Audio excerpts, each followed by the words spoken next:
आणि त्यावेळेस डॉक्टर म्हणाले होते पुण्यात आल्यानंतर की हा मुलगा जगणार नाही, कारण पोटातली जी विष्ठा आहे तो पुश नाही करू शकत आहे. प्रत्येक वेळेस कोणी ना कोणी असे गुरु होते, त्यांनी मला थोडं सपोर्ट करत गेला. पण मेन ऍक्च्युअल पिलर जे असतात ना आपल्या आयुष्यात, त्याच्यातले एक आहे मेधा कुलकर्णी. जेव्हा 11वी-12वीला मला ऍडमिशन घ्यायचे होते तेव्हा सुद्धा मला ऍडमिशन्सला पुण्यासारख्या शहरामध्ये नाकारले गेले. कारण लोकांचं एक स्वभाव आहे, जरी स्वतःला काही माहित नसेल तरी सजेशन देणं त्यांचं काम आहे. आनंद दादा यांना भेटताना मला खूप आनंद होतो. मी खूप उत्सुक होतो तुम्हाला भेटताना, की भेटायचं होतं तुम्हाला. मी तुमची रील बघितली तेव्हापासूनच डोक्यात होतं की तुमच्याशी बोलेन, आणि त्या निमित्ताने आपलं बोलणं झालं इंस्टाग्रामवरती तुमच्या रील संदर्भात.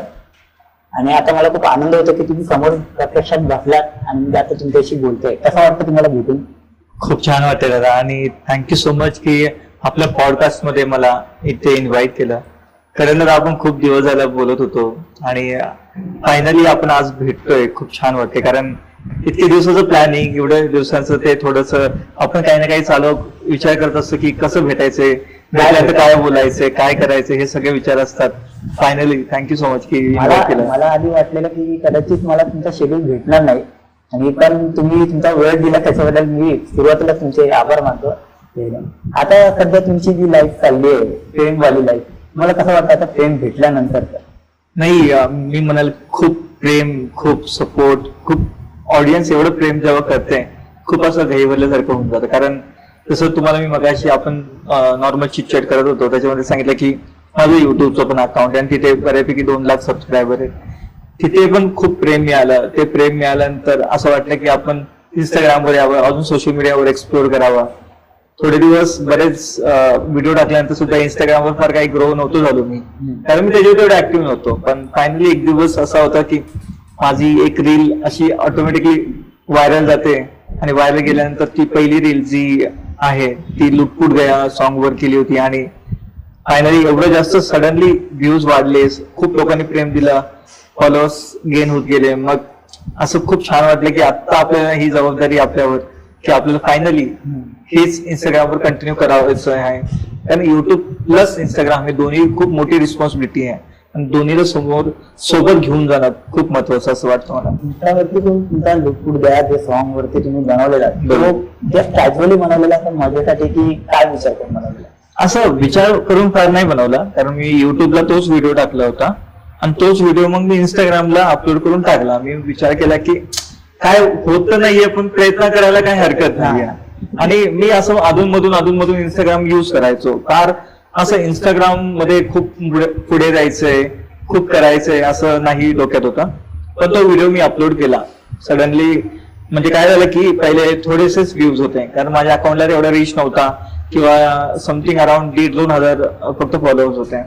आणि 2 ते 3 दिवस झाले नॉर्मल होतं, आणि अचानक असं ग्राफ एकदम वर गेला, आणि अचानक गेल्यानंतर समजत नव्हतं की काय करतोय मी, काय होतंय सगळं. एवढं प्रेम कुठून मिळायला लागले, एवढे व्ह्यूज कुठून मिळायला लागले, कुठला अल्गोरिदम मी क्रॅक करून टाकलं, असं काहीतरी वाटायला लागलं. आणि खूप छान वाटत होतं. म्हणजे एका दिवसात 1-1 लाख व्ह्यूज वाढत होते, 1-1 लाख, कधी कधी तर 1-1 मिलियन जात होते सडनली एका रात्रीमध्ये. आणि असं करता करता आज समथिंग अराउंड 14-15 मिलियन त्याच्यावर आहेत. खूप खूप मोठी गोष्ट आहे की एवढा लवकर एवढा रिच होणं. कारण तेवढा लवकर रिच होण्यासाठी पण काहीतरी असावं लागतं. करेक्ट, आपल्या कंटेंट मध्ये तेवढा दम असावा लागतो, आपण तेवढं करावं लागतं. तुमच्यामधली जिद्द त्याच्यामध्ये दिसते, तुमच्यामधल्या तो सकारात्मकता ऊर्जा त्याच्यामध्ये दिसून येते. त्याच्यामुळे ते शक्य झालंय की तुम्ही तेवढे कॅपेबल स्वतःला बनवलंय त्या गोष्टीसाठी. ते ऍक्च्युली तुम्ही बोलताय की एका दिवसात झालं, ते एका दिवसात नाही झाले. त्याच्यासाठी तुमचे आयुष्यात लहान बालपण गेले, अर्ध आयुष्य गेले, तेव्हा तो पॉझिटिव्हिटी आले, आणि त्या एका व्हिडिओमध्ये दिसली ती लोकांना जास्त वेळ दिसली. लोकांपर्यंत ते पोहोचले उशिरा, पण ते आतापर्यंत जे काही माझा जर्नी आहे तो त्याच्यामध्ये कदाचित रिफ्लेक्ट होत आहे. ती पॉझिटिव्ह वाईब एनर्जी आहे असं मला वाटतं. आणि तुम्ही बरेच माझे व्हिडिओ पाहिले असतील आपण, तर मला असं वाटतं की त्याच्यामध्ये मी जास्त पॉझिटिव्ह वाईब्स देतो. मी असं कधी म्हणत नाही की मला फॉलो करा, मला हे करा, मला निगेटिव्हिटी माझ्या कोणत्या व्हिडिओमध्ये नाही, किंवा माझ्या डिसेबिलिटी बद्दल मी, आपण म्हणतो ना की मला एक सहानुभूती, सिम्पॅथी मी त्यात नाही दाखवली स्वतःसाठी. कारण जेव्हा आपण स्वतःला सिम्पॅथी दाखवण्याचा प्रयत्न करतो किंवा व्हिडिओ मध्ये दाखवतो ना, तर लोकांना असं वाटतं की चल तो बिचारा आहे, बिचाराला आपण फॉलो करू. बिचारा हा मला वर्ड नाही आवडत. बरेच असे खूप मोठे मोठे इन्फ्लुएन्सर आहेत ज्यांना ऍक्च्युली लोक बिचारा म्हणतात आणि त्यांना फॉलो करतात. मला तसं नाही पाहिजे. मी कमवलंय. जे काय आज माझे थोडेफार फॉलोअर्स आहेत, जे पहिल्या व्हिडिओमध्ये 8-9 हजारापर्यंत आलो, त्यानंतर आजच म्हणजे कालच माझे 50K कम्प्लीट झालं. तुम्हाला खूप खूप अभिनंदन त्याच्यासाठी. मी बघितले 50K. बाप रे, खूप चांगली ग्रोथ आहे. खूप मेहनत, खूप डेडिकेशन लागतं. कारण तुम्ही क्रिएटर आहात. आज आपण एक व्हिडिओ बनवताय. एका व्हिडिओ मागे किती मेहनत असते हे तुम्हाला चांगलं माहिती आहे. कारण I belongs from a non dancer to dance करून त्याच्यामध्ये सर्व करणं किती अवघड असतं. कारण जेव्हा मी त्याच्याबद्दल सांगेल की मी कामाला जातो, कारण स्वतःचं पोट भरणं हा एक पहिला मुद्दा आहे. पहिले 9 तास काम करणं, 9 तास काम करून आल्यानंतर न थकता पहिला व्हिडिओ कन्सेप्ट बद्दल विचार करणं, कोणता व्हिडिओ आहे त्याच्याबद्दल बघणार, ट्रेंडिंग सॉन्ग कुठलं चालू आहे त्याच्याबद्दल बघणार. त्यानंतर ते जे मूव्ज आहेत ते स्वतःला अडॅप्ट करणं. कारण मला पाय नाहीये तर मला त्याच्याबद्दल टाकायला लागेल की मला माझे मूव्ज कसे टाकायचे.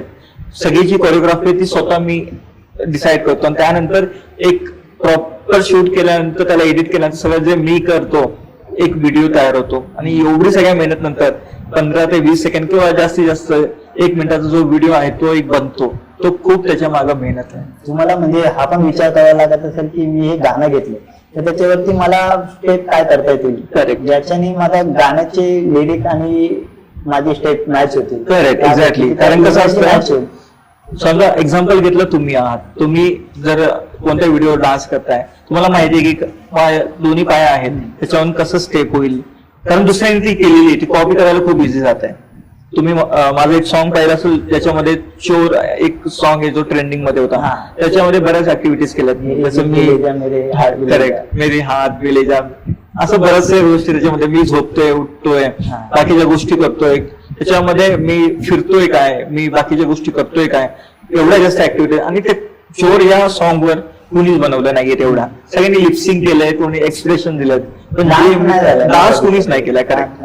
जे डान्स मी केलाय तो पण व्हायरल गेला का, त्याच्यावर निगेटिव्ह कमेंट्स आहेत. नक्कीच तुम्ही जेव्हा वर जाता तेव्हा निगेटिव्ह कमेंट्स असतात, त्याचा एक पार्ट आहे. पण त्या निगेटिव्ह कमेंटला इग्नोर करून पॉझिटिव्हिटीवर कसं ध्यान देऊन जे पॉझिटिव्ह कमेंट्स पण येतात त्याला कसं आपण चांगल्या प्रकारे रिस्पॉन्ड करतोय ते खूप जास्त. मी पाहिलं त्या निगेटिव्ह कमेंट तेव्हा मी बोललो की निगेटिव्ह लोकांना किती इझी बोललेलं आहे या गोष्टी, तुमच्यासाठी किती डिफिकल्ट आणि त्यांच्यासाठी किती इझी आहे. की तुम्हाला ते जॉब येऊन इकडे परत 3 तास किंवा 2 तास जे पण लागत असतील तुमचे, म्हणजे घरचे कामं आवरून तुम्ही बनवताय हे ते करताय आणि त्यांना 1 मिनिटाने लागत आहे की त्यांना ते कमेंट करतात. आणि ते कमेंट या प्रकारे करतात ते माझ्या पर्सनल लाईफला अफेक्ट करू शकतात. करतायत असं नाही म्हणत मी. का मला असं वाटतं की मी एवढा पॉझिटिव्ह पर्सन आहे, मला त्याची गरज नाही पडत की मला त्या निगेटिव्ह कमेंटला रिप्लाय करायची गरज आहे. कारण निगेटिव्ह कमेंट मुळे मी फक्त एवढं बनेल की जेवढे निगेटिव्ह कमेंट करतील तेवढा मला ऑडियन्स भेटतोय ना, तेवढा माझा रीच वाढतोय. बरोबर. ऍज कम्पेअर टू मला पॉझिटिव्ह एक थॉट आहे की मला एक रीच भेटतो त्यांच्यामुळे, म्हणून मला त्यांना काही बोलायची गरज नाही पडत. निगेटिव्हिटी मध्ये पण एक पॉझिटिव्हिटी बघायला गेली तर तुम्ही त्या प्रकारे त्याला घेतलात तर ते खूपच मोठी गोष्ट आहे. कारण बरेच लोक आहेत जे माझ्या बॉडी पार्ट्सवर, सेक्शुअल पार्ट्सवर किंवा माझ्या बॉडी लाईफस्टाईल, माझ्या नॉर्मल लाईफस्टाईलवर खूप जास्त बोलतात. अंदाज बांधत असतील की अंदाज बांधण्याऐवजी त्यांना चुकीचं बोलायचं असतं. खूप लोक पॉझिटिव्ह आहेत, मी मान्य करतो, पण अशी खूप लोक फालतूची लोक आहेत इंस्टाग्रामवर जी फक्त कमेंट निगेटिव्ह करण्याचा प्रयत्न करतात आणि ते फक्त टायपिंगचे मास्टर असतात. त्यांना समोर येऊन बसवलं ना, त्यांच्याकडे ती हिंमत नाही ते मला बोलतील. त्यांना मी म्हणलं ना, मी सगळं एक मध्ये शो होता तुम्ही पाहिला असेल त्याच्यावर स्वतः रणबीर सर येतात आणि जे पण मीडियावर येतात आणि त्याच्यामध्ये जो ट्रोल करतात त्या ट्रोल साठी त्यांना प्रॉपर शोधून समोर बसवतात आणि त्यांना विचारतात की तू काय याला असं एवढा ट्रोल करतो, काय गरज आहे एवढी. तर मला असं वाटतं की त्यांना जर समोरून त्यांची हिंमत नाही होणार माझ्याशी बोलायची, तर त्याच्यात नाहीये तेवढा दम. जेवढं मी मेहनत घेतोय, मी डेडिकेशन करतोय, सगळं करतोय, भले मी जे काय करतो ते एंटरटेनमेंट मधून करतोय, मोटिवेशन, पण ते त्यांना पण जमणार नाही. आपण ऍक्च्युली नॉर्मल माणसाला ही कॅमेरा फेसिंग नाही जमत. जेव्हा आपल्याला माहिती असतं आपल्यामधल्या कमी आणि आपण कॅमेरा फेस करायला जातो हिंमत नाही होत आणि तुम्ही अशा प्रकारे उभे राहता ती खूप मोठी गोष्ट आहे. की त्यांच्यासाठी त्यांच्या ऐकूच्या बाहेरची गोष्ट आहे ती. तुम्ही विचार पण नाही करू शकत त्यांच्याकडे तो पर्स्पेक्टिव्ह आहे बघण्याचा. तर एखादा माणूस बघेल, आज मी बघितलं की तुमच्याकडे स्वप्नील जोशी, कारण साठे, चांगले चांगले सेलिब्रिटी तुमच्या रील्स वरती तुम्हाला जिद्दीला सलाम करतायत. म्हणजे किती मोठी गोष्ट आहे ती की तुमच्यासाठी मी कमेंट केली आहे आणि त्यांनाही दिसते की त्यांचे ऍक्टिंग स्किल, त्यांचे प्रोफेशन ह्याच्यापेक्षा जास्त तुमची हिंमत, जिद्द त्यांना दिसून येते त्याच्यामध्ये. अगदी बरोबर. त्यांनीही मेहनत केलेली आहे, पण त्यांनी एवढं स्ट्रगल करत असतानाही आज तुम्हाला तो स्ट्रगल त्यांना कमी वाटला असेल स्ट्रगल. आणि त्यांना तो स्ट्रगल दिसला माझा तो व्हिडिओ मधून आणि त्यांनी ते पाहिलं, ही खूप मोठी गोष्ट आहे. त्यांच्याही आयुष्यात लोकांच्याही मदत झाली असेल की बघायला की अरे लाईफ कशी बघायची. तर आपण ह्याच्यावरती बोलूया की तुमचं आता बाळ कसं झालं आपलं. तो बेसिकली डिसेबिलिटी बद्दल कसं आहे की आपण म्हणतो की दिव्यांग, अपंग, हँडिकॅप असे बरेचसे वर्ड्स आपण पाहत असतो आणि सोसायटीमध्ये नॉर्मल आहे. काही जणांना वाटतं की पोलिओ आहे का, काही जण वाटतं की अजून जन्मानंतर काही ऍक्सिडेंट झाला असेल, असे खूप सारे क्वेश्चन सगळ्यांच्याच मध्ये असतात. पण मला सगळ्यांना सांगायचंय की कसं असतं की माझी जी दिव्यांगत्व आहे किंवा मला जी डिसेबिलिटी आली आहे ती जन्मता आहे. जन्मताला दोन्ही पायी नसणं, त्याला आपण जे मेडिकल टर्म मध्ये बोलतो त्याला बोथ लेग्स पोकोमिलिया असा एक इंग्लिश टर्म आहे आणि तो जो आहे त्याप्रमाणे मला दोन्ही पाय जन्मताच नव्हते. म्हणजे जेव्हा जन्म झाला तेव्हा माझा एका घरामध्ये झाला. घरामध्ये जन्म झाल्यानंतर माझी आईची आई जी आजी आहे गावी झालाय, करेक्ट. आणि माझा जन्म, मी म्हणजे मूळचा पुण्यातला, पण माझा जन्म जो आहे तो ग्रामीण भागात झालाय. तर माझे आई वडील तेव्हा म्हणजे जेव्हा ग्रामीण भागात होते तेव्हा मग माझ्या आईची आई त्यांच्या सोबत होती, आई सोबत. जेव्हा ती प्रेग्नेंट होती आई माझी, तेव्हा जेव्हा मी बाहेर येत होतो तेव्हा एक नॉर्मल असतं कोणत्याही व्यक्तीला की त्याला दोन्ही पाय असणं किंवा दोन्ही हात व्यवस्थित सगळं असणं हे सगळं चेक केलं जातं. माझ्या आजीने जेव्हा मला पहिल्यांदा पाहिलं की बाळाला पायच नाहीये, तरी पण ती पाहत होती की अरे हे कदाचित काहीतरी मी चुकीचं बघते का काय वगैरे. आणि जेव्हापर्यंत पूर्ण बाहेर आलो तेव्हा तिला कळून चुकलं होतं की बाळाला पाय नाही येत का. आणि त्या कुतूहलाने पूर्ण जे गाव आहे ते पूर्ण गाव मला पाहायला आलं होतं. पूर्ण गाव? हो. आजही म्हणजे आज माझं 28 वय आहे. जेव्हा मी त्या गावामध्ये जातो किंवा माझी मावशी तिथे राहिलंय सध्या, ते पूर्ण गावाला मला अजूनही ओळखतात. तोच मुलगा ना ज्याला लहानपणी पाय नव्हते मी पाहायला आलो होतो, आम्ही पाहायला आलो होतो. म्हणजे एवढी ख्याती तेवढ्या लहानपणापासूनच. प्रेम म्हणायला गेलं तर खूप लहानपणापासून प्रेम आला असं म्हणता येईल मला. ते प्रेम खूपच आता पूर्ण महाराष्ट्रात तुम्हाला ओळखते.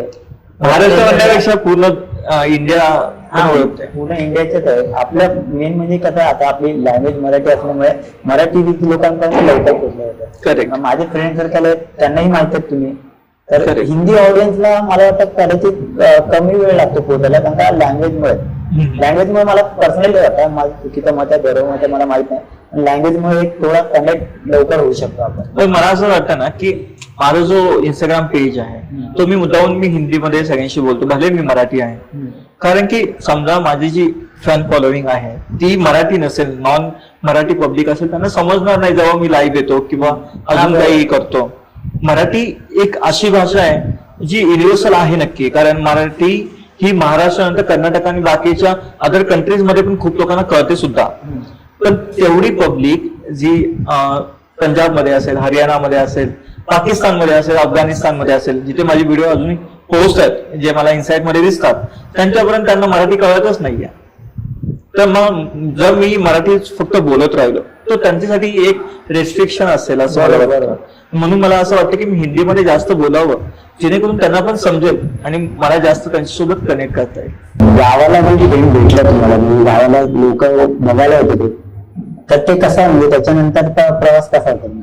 त्याच्यानंतर प्रवास म्हणजे माझ्या आईने तर मला अजून पाहिलं नव्हतं. तुम्ही सांगितलं आईने मला पाहिलं, ती थोडीशी अशी स्केड होती की आता बाळाला पाय नाहीयेत, कसं होणार, काय होणार. कारण लोक तसं बोलत असतात, काही ना काही विचार करत असतात, सांगत असतात. कारण लोकांचं एक स्वभाव आहे, जरी स्वतःला काही माहित नसतं तरी सजेशन देणं त्यांचं काम आहे. फुकटचं ज्ञान. आपण पुणेकर, म्हणजे तुम्ही मुंबईकर आहे मी पुणेकर आहे, पुणेकरांचं लोकांचं एक असतं की टोमणं मारणं आम्हाला चांगलं जमतं.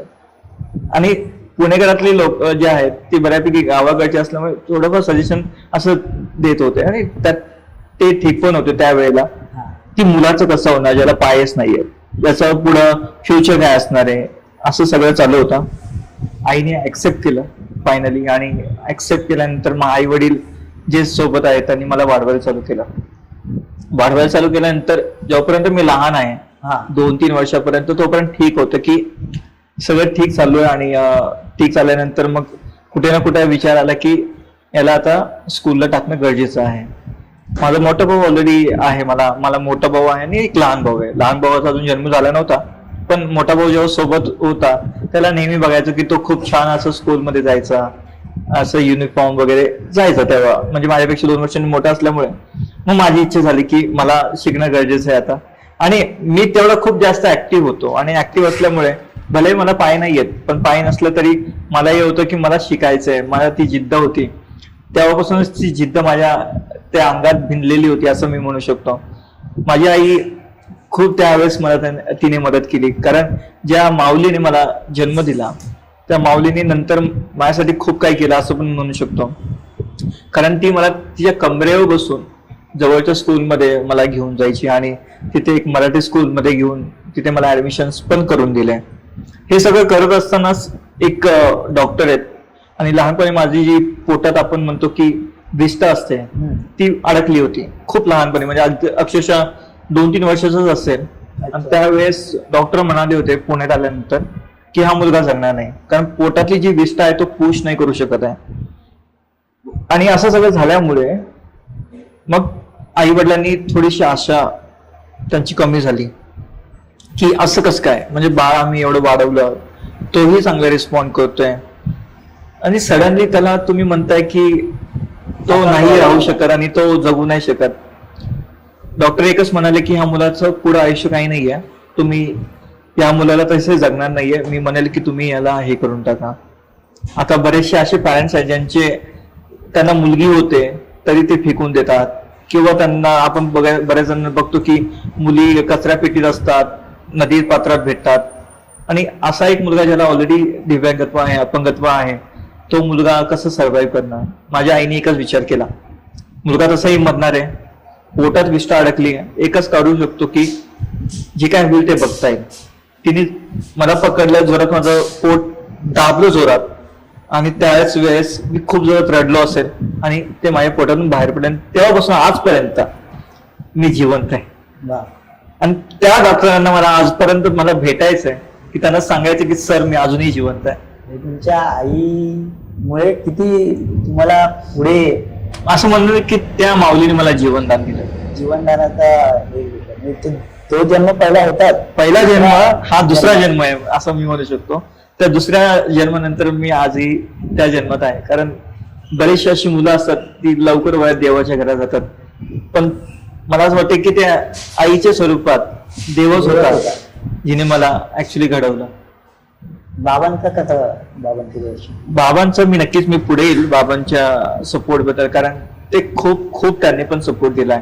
कारण आपण बरेच जण आईबद्दल खूप बोलतो, आईवर अशा मोठ्या मोठ्या कविता लिहितो, जे ऍक्च्युली आहे त्या आई माऊलीने केलंय म्हणून आहे. पण त्या सपोर्ट मध्ये आपण बाबांना खरंच विसरायला लागतो. बाबांनी जे मला सपोर्ट दिलाय त्या असं म्हणू शकतो की घराची जी भिंत आहे ती भिंत असल्याशिवाय घर बनत नाही. बरोबर आहे. आणि ती घराची भिंत ती बाबांमुळे किंवा त्या वडिलांमुळेच बनू शकते. आई ही ते प्रेमाची मोठी गंगा असेल, पण त्या गंगेला जर कोणी सांभाळू शकतात तर ती फक्त बाबा असू शकतात.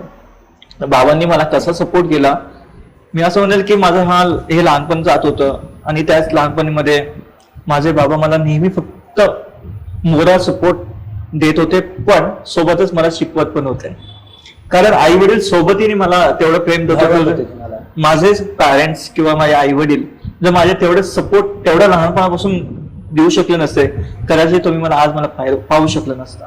कारण त्यांचा जो सपोर्ट आहे, कारण मला असं वाटतं की आज सगळ्यांना मला सांगायला आवडेल की कोणत्याही एक दिव्यांग मूल किंवा एक मुलगी जरी तिच्यासोबत तिचे आई वडील नसेल सपोर्ट मध्ये, तर ते आयुष्यभर ते पुढे घडू नाही शकत. कारण मला असं वाटतं की एक दिव्यांग मुलाला एवढी किंवा मुलीला कोणी असेल, एक बाळ असेल, त्यांना एवढी गरज असते त्यांच्या सपोर्टची. कारण आज मी कुठल्याही सिग्नलवर गेलो, कुठेही कुणाला गरजू व्यक्तींना बघतो, जेव्हा मला तेव्हा जाणीव होते की त्यांनी जे शिक्षण केलं नाही तेव्हा ते भीक मागतायत, त्या सगळ्या गोष्टीचा एकच पॉइंट आहे, त्यांच्या आई वडिलांनी त्यांना सपोर्ट त्याच वेळेस नव्हता दिला जेव्हा त्यांना गरज होती. बरोबर आहे. जर माझ्या आई वडिलांनी मला वेळेवर शिक्षण नसतं दिलं, मला म्हणले असते की तू कर, मी तुझ्या सोबत आहे, आम्ही तुमच्या सोबत आहे, तर मी कदाचित आज माझं जे काही मी तुमच्या समोर आहे जे काही करत आहे ते कदाचित मी नसतो. कदाचित मी त्या कमी शिक्षणामुळे काहीतरी वेगळं काम करत असतो, काम पण नसतं करत, कदाचित मी त्यांच्या जीवावर फक्त आज झोपून असतो, बसलो असतो की तुम्ही कमवून आणा, मी आज इथं घरीच आहे, मी तुमच्या जीवावर कमवेल. ज्यांनी तुम्हाला दाखवलं की तुम्ही सामान्य आहात, तुमच्यात असं काही नाहीये वेगळं, एक्झॅक्टली मी वेगळं नाहीये तुम्ही, हे त्यांनी मला जाणून ते दिलं, बाबांनी तुम्हाला पूर्ण करून दिलं. राईट. तर मी एवढंच म्हणेल की माझं स्कूलिंग होत होतं, सगळं होत होतं, पण मला स्कूलिंग करता करता ही अडवलं गेलं. कारण मला दोन्ही पाय नसल्यामुळे ऑलरेडी जे नॉर्मल स्कूल्स असतात तुम्ही जास्त त्याच्यावर रिलेट करू शकता, कारण लगेच म्हटलं जातं की ह्याला पाय नाही येत, याला धक्काबुक्की होईल, ह्याला चिरडलं जाईल, मग आम्ही ह्याला ठेवू शकत नाही. त्याच क्षणी मला त्यांनी त्या स्कूलमधून काढलं होतं. तो प्रवास ही खूप अवघड होता, कारण त्यावेळेस माझ्या आई वडिलांना खूप वाईट वाटलं की ज्याला आम्ही शिकवण्याचा प्रयत्न करतोय त्याला ऑलरेडी शिक्षणासाठी नकार दिला जातोय. तिथून पुढे प्रवास असा की मग आम्ही पुढे गेलो आणि त्यानंतर मग तो प्रवास ढूंढण्याचा की शोधण्याचा की मला इथे ऍडमिशन कुठे मिळतील माझ्या आई वडिलांचा. खूप पुण्यात खूप स्कूल्स पाहिले, खूप गोष्टी पाहिल्या गेल्या, हॉस्टेल्स पाहिले गेले, पण तिथे ऍडमिशन मिळत नव्हते. फायनली जिथे माझा जन्म झाला होता त्याच मावळ भागात साईबाबा सेवाधाम म्हणून एक संस्था आहे किंवा एक हॉस्टेल आहे असं म्हणू शकतो, जिथे अशाच प्रकारचे वेगवेगळे डिसेबिलिटी असणारी लोक एक सोबत राहतात. आणि तिथे अस्थिव्यंग म्हणजे फिजिकली डिसेबल्ड जे आम्ही ह्याच्यामध्ये मोडतो, तिथे एक ठिकाणी आम्हाला ऍडमिशन फायनली मिळाले. आणि तिथे मिळाल्यानंतर फायनली आज तिथे पहिली ते 10वी पर्यंत शिक्षण केलं. तोही प्रवास खूप छान होता. त्याच्याबद्दल बोलायचं म्हटलं तर मी एवढंच म्हणेल की पहिली म्हणजे माझं 5 ते 6 वर्षाचं असताना मी तिथे गेलो आणि तेही हबकले की मुलाला पाय नाही येत. तर तुम्ही आता जिकडे ऍडमिशन घेतलं, पहिली शाळा सोडल्यानंतर दुसऱ्या शाळेत, ते कितवी ते कितवी घेतलं? बेसिकली कसं आहे की ती पूर्ण अशी दिव्यांग मुलांचीच एक संस्था होती, जिथे हॉस्टेलमध्ये तिथे ठेवलं जायचं आणि तिथे पहिली ते 10वी पर्यंतचा जो 10 वर्षाचा कालावधी आहे तिथे आम्हाला काढायचं असतं. पण म्हणजे 1ली ते 4थी पर्यंत आम्ही एक स्पेशल स्कूल्स मध्ये त्यांच्याच बिल्डिंग मध्ये शिकलो. त्याच्यामध्ये पण 1ली ते 4थी पर्यंत मी खूप जास्त ऍक्टिव्ह राहिलो आणि 4थी मध्येही माझा पहिला रँक होता त्यांच्यामध्ये. अरे वा, ग्रेट. Thank you so much. आणि त्यानंतर मग कसं असतं की 5वी ते 10वी पर्यंत जो प्रवास आहे माझा तो मला एक नॉर्मल स्कूल्स मध्ये करावा लागला. कारण नॉर्मल कोणत्याही गावात तुम्ही जर गेलात तर आपल्यासाठी खूप जास्त इक्विपमेंट असलं किंवा सगळं असणाऱ्या गोष्टी नाहीये तिथे. हो बरोबर. झेडपी स्कूलच्या ते स्कूल्स होते म्हणजे गव्हर्नमेंट स्कूल्स, आणि तिथे मग झेडपीला मी चालू केलं. 5वी ते 7वी पर्यंतची एक बिल्डिंग होती, 7वी ते 10वी पर्यंतची वेगळी बिल्डिंग होती. अशी हायस्कूल अशी जनरली तुम्हाला माहित असं अशा असते. तर मग 5वी ते 7वी पर्यंत तो प्रवास झाला. तिथे मुलं नॉर्मल होती म्हणजे फिजिकली मुलं नक्कीच माझ्यासोबतची वयाची होती. त्यांना थोडासा अडॅप्ट करायला वेळ लागला, बघायला किंवा तो बॉन्ड क्रिएट व्हायला वेळ लागतो. त्या मुलं पण माझ्याच इच्छी आहे ना. आणि मग त्याप्रमाणे आम्ही एक मैत्री एक चांगला आमचं क्रिएट व्हायला लागला. मुलं मला मदत करायची, माझ्यासोबत गप्पा मारायची, आम्ही डबा सोबत खायचो. पण त्यामध्ये मग मला कधी कधी वॉशरूमला जायला लागायचं, मग मला जास्त चालता नाही यायचं, म्हणून मला ते व्हीलचेअर प्रोव्हाइड केली गेली होती. त्याच्यावर व्हीलचेअर मग ती मुलं मला खूप छानपणे व्हीलचेअरवर घेऊन मला वॉशरूमला पण घेऊन जायचे.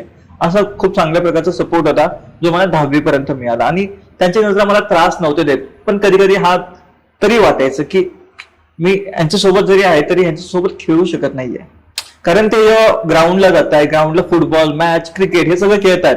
मी हाताने क्रिकेट खेळू शकतो, आजही मी हाताने सगळं करू शकतो, पण त्यावेळेस तेवढी माझी कुवत नव्हती. आणि मी त्यांच्यासोबत जसं ते पायाने एवढे लोक मुवमेंट करतात त्याप्रमाणे मी करू शकलो नाही, त्यांच्यात मला मिक्स नव्हता होत आहेत.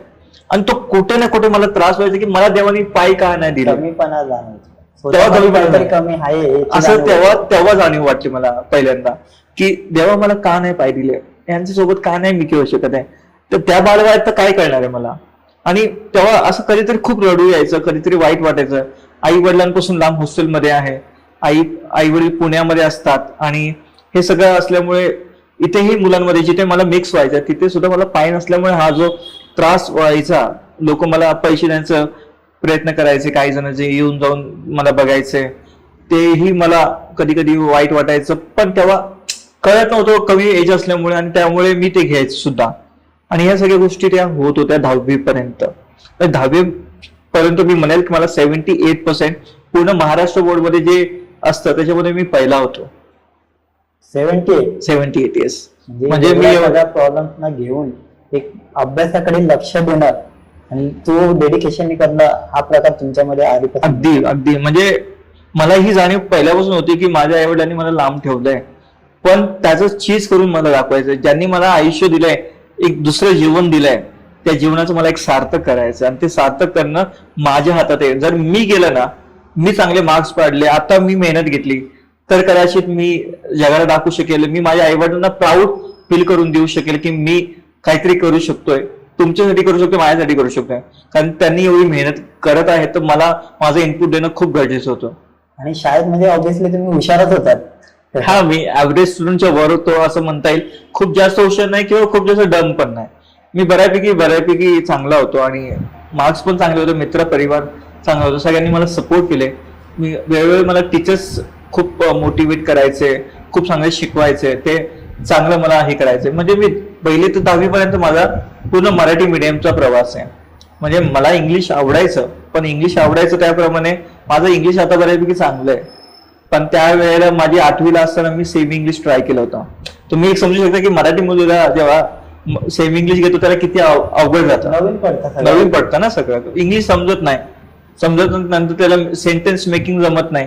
आणि मग मला कोणते टीचर म्हणाले की तू 9वीला पण इंग्लिश मिडियम कंटिन्यू करणार आहे का काय करणार आहे सेमी इंग्लिश.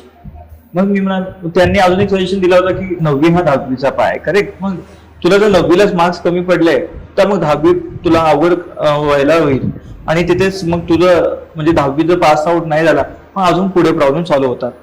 तर मी सेमी इंग्लिश वरून परत 9वीला मराठी मीडियम आणि परत अगेन मराठी मीडियम मध्ये कंटिन्यू केलं. परत 9वीला मराठी मीडियम. हा, मग 10वी पर्यंत परत मराठी मीडियम केलं. पण हा खडतर प्रवास परत चालू राहिला, कारण की 10वी पर्यंत आम्ही एका संस्थेत किंवा एका प्रोटेक्टेड एन्व्हायरमेंट मध्ये जगलो होतो. आम्हाला जागेवर सगळं भेटायचं, डबा यायचा, गाडी यायची, हॉस्टेलमध्ये राहिलेलो आम्ही. ते बाहेर पडल्यानंतर आम्हाला ऍक्च्युली आमच्या घरी यायचं होतं, कारण तिथे 10वी पर्यंतचं शिक्षण आहे. त्याच्या पुढे त्यांनी काही रिस्पॉन्सिबिलिटी घेतली नाही. पुढे गेल्यानंतर मग काय करायचं कसं. पुण्यामध्ये खूप चांगल्या ठिकाणी म्हणजे सदाशिवपेठ तुम्ही ऐकलं असेल, खूप जास्त नावाजलेलं आहे. तिथून असणाऱ्या एक मॅडम आहे, त्यांनी सेंट्रल बँक ऑफ इंडियामध्ये गेली 25 वर्ष काम करत होते. त्यांना हातामध्ये डिसेबिलिटी आहे आणि त्यांनी तो जॉब फक्त अशा लोकांसाठी सोडला ज्यांना 10वी नंतर विजन नाही आणि त्यांच्यासाठी काय करताय. त्यांचं नाव मेधा कुलकर्णी आहेत. मेधा कुलकर्णी जे मॅडम आहेत त्यांचं मी प्रत्येक पॉडकास्टमध्ये घेत असतो. का? कारण त्यांचं खूप मोठं योगदान माझ्या आयुष्यात आहे. मला हे विचारायला आवडेल की मेधा कुलकर्णी हे तुमच्या आयुष्यात 10वी नंतर आलं, राईट? बरोबर. त्याच्या आधी कुठले असे टीचर होते की त्यांना तुम्हाला त्यांच्याबद्दल खूप आदर तर सगळ्या टीचरांबरोबर, पण एक विशिष्ट मनात घर की ह्यांनी मला खूप सांभाळून घेतलं, की ह्यांनी ह्या दृष्टीने नाही बघितलं की माझी आज अवस्था किंवा माझी आज शारीरिक दृष्ट्या जी कमीपणा आहे तिकडे न बघता माझ्या ऍक्च्युअल मनावरती प्रेम केलं. मी सांगेल की मी लहानपणापासून खूप ऍक्टिव्ह होतो आणि लहानपणापासून ऍक्टिव्ह असल्यामुळे माझी जे 1ली ते 4थी पर्यंतची जी शिक्षिका होत्या, ज्या आजही आहेत तिथे, त्यांचं नाव आहे मनीषा मॅडम म्हणून. मनीषा मॅडम म्हणजे त्यांनी मला लहानपणापासून कमरेवर उचललंय शिक्षिका असून. त्यांनी कधी हे विचार नाही केला की मी शिक्षिका असून मी ह्याला का उचलू. त्यांनी मला एवढं प्रेम दिलंय त्यांच्या मुलासारखं, आणि लहानपणापासून त्यांनी मला पाहिलं आजपर्यंत.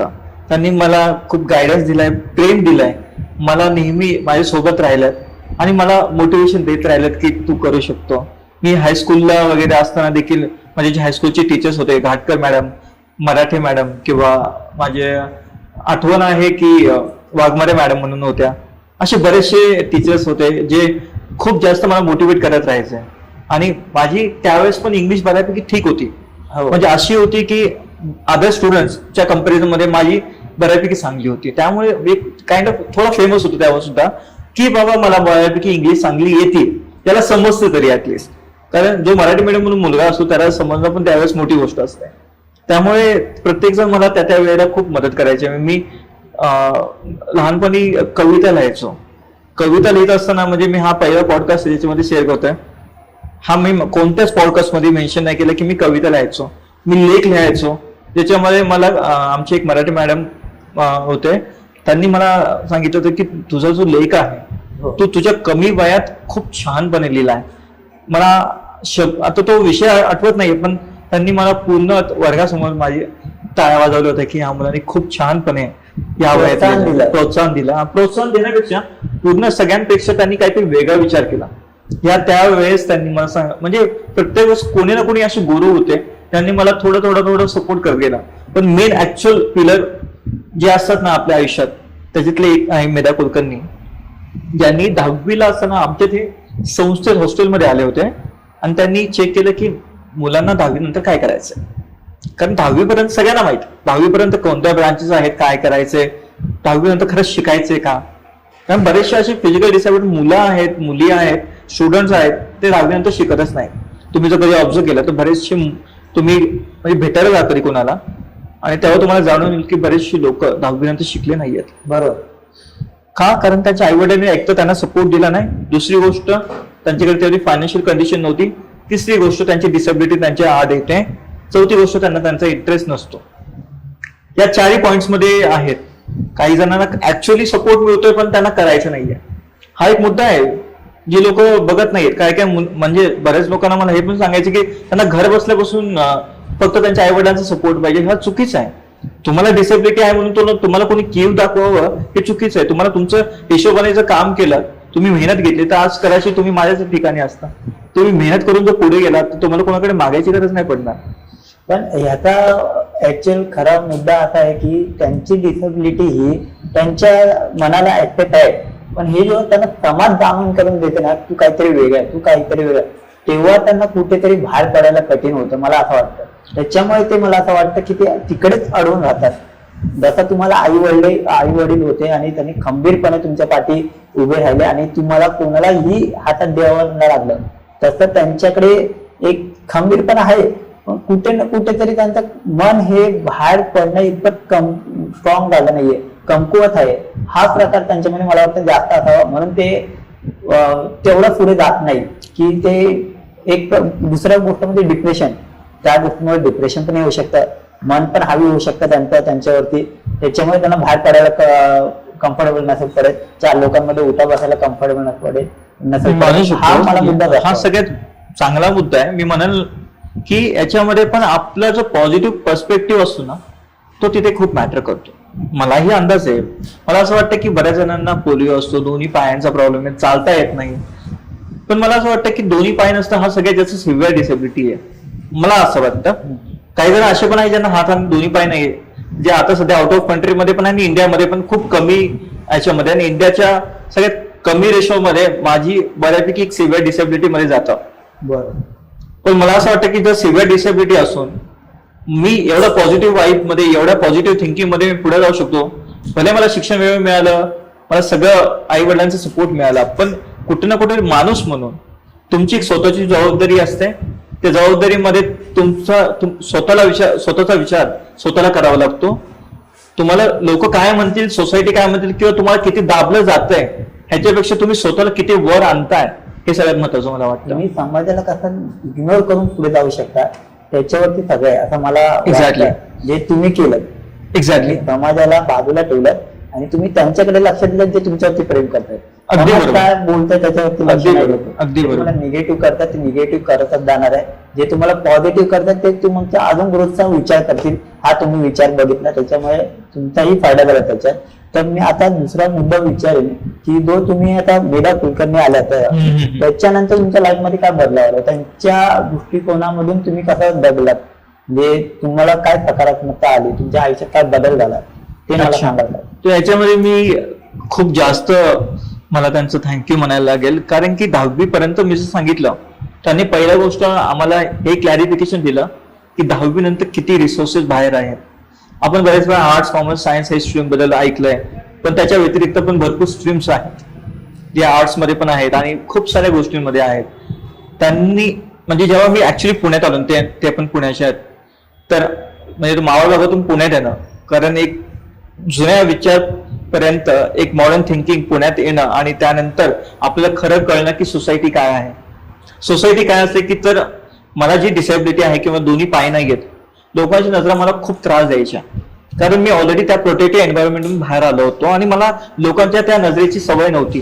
कारण आतापर्यंत मला जे लोक पाहायची त्यांना मी ऑलरेडी 10 वर्ष पाहतच आलो, त्यामुळे मला वाईट नाही वाटायचं किंवा चुकीचं नाही वाटायचं. पण जेव्हा मी बाहेर पडलो, तर जेव्हा मी चालायचो हातावर, तेव्हा 10 लोक तर मला बघायचीच, आणि जेव्हा आताही बघतात, पण तो फरक काय होता तो मी सांगेल की तेव्हा मी अक्षरशः कधी कधी रडायचो. मग मेधा मॅडमकडे मी गेलो त्यांच्या ऑफिसला, जेव्हा ते टिळक रोडला त्यांनी चालू केलं होतं. त्यांच्या म्हणजे त्या एनजीओचं नाव मेक माय ड्रीम फाउंडेशन आहे. मेक माय ड्रीम लोकांना मेक माय ट्रिप बद्दल माहिती आहे, पण हे ड्रीम आहे, म्हणजे स्वतःच्या जे ध्येय आहे, स्वप्नांना तुम्ही फॉलो करा असं आहे. ते स्वप्नाच्या मध्ये कसं तुम्ही पुढे जाऊ शकता डेडिकेशनने, त्यांनी ते शिकवलं. त्यांनी आमची पर्सनॅलिटी डेव्हलपमेंट मध्ये खूप फरक केला. तुम्ही कसं बोलायला पाहिजे, कसं वागायला पाहिजे सोसायटीमध्ये, तर सोसायटीमध्ये आल्यानंतर तुमची स्वतःची एक जबाबदारी आहे ती वागण्याची सुद्धा. प्लस त्यांनी मला एकच वाक्य सांगितलं होतं की, आकाश तू जसा आहे तू स्वतःला पहिला ऍक्सेप्ट करायला शिक. तुला 2 पाय नाहीयेत, काय नाहीयेत, कसा आहेस नाही आहेस, हे तू जर स्वतःला ऍक्सेप्ट नाही केलंस तर सोसायटी तुला ऍक्सेप्ट नाही करेल. ज्या दिवसापासून मी हे ऍक्सेप्ट केलं, त्या दिवसापासून आजपर्यंत मला स्वतःची कधी लाज नाही वाटली की मी दोन्ही पायाने अपंग आहे किंवा दिव्यांग आहे. त्यामुळे मला असं वाटतं की तो माझा सगळ्यात मोठा टर्निंग पॉईंट होता माझ्या आयुष्यात, की त्याने मला आज कुठेही गेलं, मी पार्कमध्ये गेलो, मी थिएटर्सला गेलो, मी मॉल्सला गेलो, तर मला स्वतःची लाज नाही वाटत. प्लस मला अजून एक सांगायला आवडेल की पुण्यामध्ये सारसबाग खूप फेमस आहे. जिथे मी फिरायला कधी गेलो हातावर, तर लोक मला पैसे ऑफर करायचे. लहानपणी मला कळायचं नाही की पैसे ऑफर करणं हे चुकीचं आहे. पैसे घेणं हे म्हणजे ऑफर म्हणजे तू भिकीने घेतोय का प्रेमाने देतोय, ह्याच्यामध्ये खूप फरक आहे. लोक सिम्पॅथी पण देतात, कोणत्या गोष्टीने देतात हे खूप आलेल्या पाहुण्याने पैसे देणं आणि लोकांनी देणं खूप फरक असतो. आणि हे मला माहित होतं. मला असं वाटायचं की जे घरी येऊन पाहुणे देतात, तशाच प्रकारे बाहेरची लोक मला देतात. मला हे शिकवलंच नाही कोणी की हे चुकीचं असतं. तेव्हा माझ्यासोबत एक मित्र होता, त्यांनी डायरेक्ट ही कंप्लेंट मेधा मॅडमला केली की असं असं आकाशने पैसे घेतले. मला कळलंच नाही माझी चूक काय झाली आहे. मेधा मॅडमने मला बोलवलं, मला विचारलं की आकाश तुला मी का बोलवलंय, तुला माहितीये का. म्हटलं मला काय आयडिया नाही, तुम्ही मला सांगाल का. लोकांनी तुला पैसे जेव्हा ऑफर केले सारस बागेमध्ये, तर तुला ते घेऊ का वाटले आणि कितपत बरोबर आहे कितपत नाहीये हे तुला माहितीये का. म्हटलं नाही माहितीये. मग त्यांनी मला त्याविषयी समजावलं की स्वतःची जी सेल्फ रिस्पेक्ट आहे, सेल्फ एस्टीम आहे, ते किती महत्वाचं असतो. त्यांनी स्वतःचं जे आहे त्यांनी सांगितलं की तू स्वतःचं जेव्हा तू रिस्पेक्ट करशील ना, तेव्हा तुला पैसे जे ऑफर करतात ते घ्यायला नाही पैसे, पहिली गोष्ट. आणि दुसरी गोष्ट, त्यांनी जे ऑफर केली आणि त्यांना खरंच मदत करायची वाटली, तू अशा कोणत्या एनजीओचा त्यांना कॉन्टॅक्ट नंबर दे किंवा अशा लोकांचा त्यांना कॉन्टॅक्ट रेफरन्स दे जे त्यांना डायरेक्ट मदत करू शकतील, तुला नाही. हे सगळ्यात महत्वाचं होतं. आणि हे 2 जे टर्निंग पॉईंट माझ्या आयुष्यात ते खूप मोठे ठरले. आजही कोणी मला जर कोणी पैसे दिले तर मी त्यांना एकच समजवतो की मला गरज नाही, तुम्हाला जो गरज वाटते आणि मदत करायची, मी त्यांचा रेफरन्स तुम्हाला देऊ शकतो. कोणत्याही दुसऱ्या प्रकारे तुम्ही मदत करा, पैशानेच मदत केली आता नाहीये. तुम्ही पैशाने द्यायचे असेल तर करू शकता, पण मला नाही. तुम्ही ज्यांना गरज आहे त्यांचा रेफरन्स मी देतो तुम्हाला, त्याची तुम्ही करू शकता. हो, ते तर झालं, तुम्ही बरोबर बोला. म्हणजे त्यांचा गायडन्स मेधा कुलकर्णी यांचा किती मोठा होता तुमच्या आयुष्यात, की त्याच्यामुळे तुमचे पर्स्पेक्टिव्ह बदलले बघण्याचे, तुमचे विचार करणे बदलले. आणि एक कोणतरी व्यक्ती असते आपल्या आयुष्यात जी आपल्याला चेंज करते. अगदी बरोबर. प्रत्येकाच्या आयुष्यात येते आणि ती आल्याशिवाय आपल्याला कळत नाही की आपण आधीचे कसे होते आणि नंतर आणि आपली चूक कुठे होते हे आपल्याला खूप अर्ली एज मध्ये नाही कळत, मला असं वाटतं. आणि इथे खरा प्रवास माझा चालू झाला माझ्या वडिलांसोबतचा. ते म्हणाले की बाबांचा सपोर्ट कसा होता. आई जिने लहानपणी खूप सपोर्ट केला, पण माझी जेव्हा 11वी 12वीला मला ऍडमिशन घ्यायचे होते तेव्हा सुद्धा मला ऍडमिशन्सला पुण्यासारख्या शहरामध्ये नाकारले गेले. मग त्यांनी ऍक्च्युली, माझ्या वडिलांनी ऍक्च्युली चक्क हात जोडले जी मोठी लोक आहेत त्यांच्यासमोर की माझ्या मुलाला प्लीज ऍडमिशन्स द्या, त्याला शिकायचंय. ऍट द टाइम मी माझ्या वडिलांना म्हणालो की पप्पा, म्हणजे मी माझ्या वडिलांना पप्पा म्हणतो, प्लीज त्यांच्यासमोर असं बोलू नका. असेल ना माझ्या आयुष्यात तर नक्कीच मला ऍडमिशन मिळेल, आणि ज्यावेळेस होईल ते खरंच चांगलं होईल. मी माझ्या प्रत्येक लाईफच्या याच्यामध्ये मी म्हणतो की मी पॉडकास्टमध्ये पण शेअर करत असतो. पुण्यामध्ये एरोड्यामध्ये एक आहे कॉलेज, आंबेडकर कॉलेज, तिथे मला ऍडमिशन दिली गेली फायनली माझ्या वडिलांसोबत बोलल्यानंतर. आणि त्यांनी एका शब्दात दिली, असं पण नाही विचारलं की खूप काही. तिथे मी माझ्या 11वीचा जर्नी चालू केला. तर स्ट्रीम कुठली घेतली तर परत मी कॉमर्स मधून गेलो. कॉमर्स म्हणजे का घेतलं, कारण आर्ट्स तेव्हा वाटायचं की खूप लोअर स्टॅक मध्ये आहे आणि सायन्स झेपणारं नाहीये, इंग्लिश मिडियम, म्हणून मी कॉमर्स घेतला. मधला मार्ग अगदी. इकडे पण नाही, इकडे पण नाही. आपण सरळ माणसं, आपण मधला मार्ग पकडतो. इकडे आपल्याला झेपणार नाही, इकडे गेलो तर लोक बोलल्याशिवाय राहणार नाही. आपण सरळ मार्ग, आपण मधला मार्ग पाळूयात आणि त्याच्यावर गेलो. कॉमर्स घेतलं. कॉमर्स मध्ये पण छान चाललं होतं, मराठी मीडियम. अगेन 11वी चालू असताना मग 11वी मध्ये पण खूप चांगले पर्सेंटेज आले. पूर्ण कॉलेजमध्ये 11वी मध्ये पण पहिल्या रँक मध्ये आलो. परत कॉलेजमध्ये पहिल्या रँक, शाळेत पहिले होते, आता कॉलेजमध्ये पहिले. 12वीला आलो. 12वीला अगेन मी इंग्लिश मिडियम मध्ये घेतलं, कम्प्लीट इंग्लिश मिडियम मध्ये. कम्प्लीट इंग्लिश मिडियम मध्ये गेल्यानंतर मग त्रास झाला, कळत नव्हतं, तरी प्रयत्न करतोय. आणि महत्वाचं म्हणजे त्या कॉलेजमध्ये इंग्लिश मिडियम नव्हतं. फक्त तुम्ही इंग्लिश मिडियम घेऊ शकता, टीचर्स कोणी इंग्लिश मिडियम मध्ये नाहीये, टीचर्स फक्त मराठी मिडियम मध्ये शिकू शकतात. हा सगळ्यात अवघड पॉईंट. तरी कळवण्याचा प्रयत्न करतो, कळून घेण्याचा प्रयत्न करत होतो. आणि त्यामध्ये पूर्ण बोर्डामध्ये त्या कॉलेजमध्ये मी फर्स्ट रँक मध्ये होतो. पण पहिले येण्याची सवय ही सुटत नाही. आताही पहिलेच आहे, आताही जे पण फेम भेटते ते पहिलंच आहे. करेक्ट. म्हणजे ते तुम्हाला पहिल्याच रँक वरती नेते. की आता तुम्ही बघा ना, ऍक्टर लोकांची तुम्हाला रिप्लाय येणार, तुमच्या याच्यावरती कमेंट येणं म्हणजे किती मोठी गोष्ट. आपण त्यांच्या नजरेत जातो, आपण आपल्या नजरेत ते, पण आपण त्यांच्या नजरेत जातो. ही खूप मोठी गोष्ट, अचिव्हमेंट आहे. अचिव्हमेंट अगदी. अक्षरशः माझ्या डोळ्यात अश्रू होते, किंवा मी म्हणतो ना की एक ब्लेसिंग असते ना, ती कदाचित हळूहळू ते त्यांच्यापर्यंत पोहोचते. खूप मोठी गोष्ट आहे. आपण टीव्हीवर बघत असतो, अरे मी पिक्चर बघतोय, मी दुनियादारी बघतोय, पण आपल्या डोक्यात नसेल ही व्यक्ती मला करेल. खूप मोठी गोष्ट आहे. ही मोठी गोष्ट माझ्या. ती मोठी गोष्ट असल्यानंतर आज तुम्ही जे कॉलेजमध्ये गेलात, ते कॉलेजमधलं आणि शाळेमधलं तुम्हाला आयुष्य कसं वाटलं, काय डिफरन्स वाटला? त्या दोन्ही तफावत असणारच शाळेतली, कारण का शाळेतली मॅच्युरिटी आणि कॉलेजमधली मॅच्युरिटी 11वी 12वीची पण वेगळी आहे आणि 12वी नंतरची पण वेगळी आहे. अगदी बरोबर. ग्रॅज्युएशन त्याच्यामध्ये 2 डिफरन्स आहेत. बरोबर. त्यामध्ये तुम्हाला काय फरक जाणवला? मला असं वाटतं की 10वी पर्यंत मी फक्त एक छोटासा मुलगा होतो, ज्याची हाईट तुम्ही बघू शकता खूप बारीक असेलच त्यावेळेस. आता मी 28 एज असून माझी हाईट त्यामध्ये खूप मोठी नाही आहे, पण त्यावेळेस ऑलरेडी अजून बारीक होतो मी. आणि बारीक असल्यामुळे मला तेवढी समज पण नव्हती 10वी पर्यंत की एक बाहेर पडल्यानंतर काय करायचंय. 10वीच्या नंतर जेव्हा मी ऍक्च्युली 11वी 12वीला आलो, तेव्हा पण मी खूप जास्त मॅच्युअर असं नव्हतो चाइल्ड, किंवा खूप असं 18+ झालोय तर आता सगळं कळायलाच पाहिजे असं नव्हतं. कारण काय होतं माहितीये का, जसं आपण जे नॉन हॉस्टेलमध्ये राहिलेले आहेत ते सोसायटीमध्ये ऑलरेडी वावरत असतात, त्यांच्या शेजारी त्यांचे फ्रेंड्स असतात, बाकीची लोक असतात. तर त्यावेळेस ऑलरेडी आजकालच्या मुलांना खूप लवकर मॅच्युरिटी येते. पण जे हॉस्टेलमध्ये असतात ना, त्यांचा सर्कल खूप छोटा असतो आणि त्यांना माहित नसतं की बाहेरच्या लोकांसोबत आतमध्ये असतात. एक्झॅक्टली. ते हॉटेलमधले 4 मित्र, त्या हॉस्टेलमधला 4 स्टाफ, एक्झॅक्टली काही असेल त्याच्या व्यक्ती त्यांना काय माहित नाही, आणि त्याच्यामुळे ते एक्सप्लोर नाही करू शकत. आणि तेवढी मॅच्युरिटी येत नाही की तुम्हाला बाहेर कसं वागायचं, काय करायचंय. आणि तुम्ही म्हणता मग 18+ झालं तरी तुला मॅच्युरिटी नाहीये, तो त्याचा पार्ट आहे, परिणाम असतो. एक्झॅक्टली. मी 10वी नंतर जेव्हा बाहेर पडलो तेव्हा हळूहळू गोष्टी मला उलगडायला लागल्या की माझं बऱ्याचसं चुकतंय, बोलताना चुकतोय मी, माझ्या ऍक्शन्स मधून कधी कधी चुकीचे मेसेज देऊ शकतो, काहीतरी होतंय. पण मी प्रयत्न करत राहिलो आणि मी 12वी पर्यंत त्या स्ट्रगलमध्ये होतो, मॅच्युअर होण्याच्या स्ट्रगलमध्ये, स्वतःला समजून घेण्याच्या स्ट्रगलमध्ये, स्वतःला ऍक्सेप्ट करण्याच्या स्ट्रगलमध्ये, स्वतःला घडवण्याच्या स्ट्रगलमध्ये. कारण जेव्हा मी 11वी 12वी करत होतो तेव्हा माझे वडील त्यांच्या गाडीवर बसून, म्हणजे 2 व्हीलर होते त्यांची, का सिटी डॉन आम्हाला आजही आठवत आहे, आणि त्यांच्या गाडीच्या पोचे टाकी बसून मला ते कॉलेजला घेऊन जायचे आणि ते तिथं पूर्ण वेळ थांबायचे. प्लस थांबल्यानंतर मला घेऊन पण जायचे आणि बाकीचे कम्प्युटरचे जे कोर्सेस आहेत, टॅली असेल, DTP असेल, किंवा टायपिंग असेल, diploma in information technology, web technology, या सगळे कोर्सेस त्यांनी मला करून दिले. म्हणजे माझ्या बाबांचा जो सपोर्ट आहे ना, तो या म्हणजे मला जेव्हा खरंच गरज होती तेव्हा त्यांनी खूप दिला.